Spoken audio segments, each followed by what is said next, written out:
What is the weirdest thing you are, or saw someone addicted to? 1. My roommate in college was addicted to hair. She collected hair and made hair people. She would use the community vacuum cleaner, take out the hair, wash it, and then create these people. She would also go to salons asking for cut hair for her family's garden, then proceed to make more hair people. She had hundreds of them, complete with names and stories about them. I kept my hairbrush locked up after she cleaned it out the first time. 2. I used to work with a girl who would just chug liters of strawberry milk. Every time I went to the toilet after her, it stank of milk. She was eventually diagnosed with type 2 diabetes and gave up the milk. Briefly. 3. My first ever girlfriend was genuinely addicted to Coca-Cola, self-admitted. She would have a glass as soon as she woke up and drink it all day. The 1 or 2 times I was there when her family ran out of it, she was irritable, anxious, and so grumpy until she got to the store to buy more.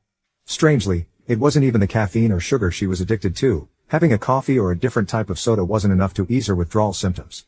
4. Eating markers. Like, the whole tube inside the casing. I told his mother, and her reply was, "Oh, he's doing it again." I was like, "Again? Toxic ink?" I don't mean licking it. I mean chewing black ink and saliva and swallowing the ink-soaked sponge. I've also seen someone brew tea straight from the kettle on a stove, bubbling, and pour it straight down their throat. 5. My best friend used to eat fabric softener in high school. She kept bottles of it hidden around her room so she could have a taste whenever the mood struck her. I love her, but she's a strange one. 6. Rocket League. A guy in his 20s played up to 8 hours a day. He used to be super social but became a hermit for about 7 years.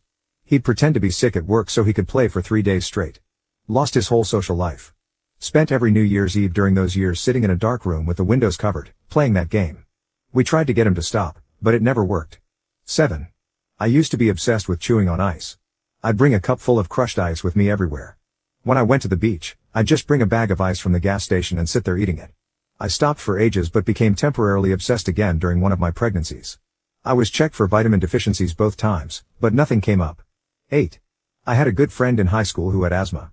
He'd take a puff off his inhaler all day long. We'd be talking, and he'd casually whip it out whenever and take some. A couple of years after we graduated, he went to bed one night and never woke up. 9. I had a good friend who was obsessed with making himself pass out. He would ball up his fists and press them into the sides of his neck to cut off the flow until he passed out, the same way a sleeper hold works. He had a whole routine where he'd set up in an office chair in his bedroom at night with drinks and snacks and spend hours doing it over and over. He did it so much he had permanent bruises on the sides of his neck, and he'd always have to make up excuses for them. He said it felt good when you did it, but if you kept at it for a while, it would make you loopy. 10. I used to be addicted to Candy Crush back in the day. After running out of the 5 lives, I couldn't wait for them to refill, so I'd forward the clock on my phone just to keep playing. By the time I stopped, my phone was set to the year 2030.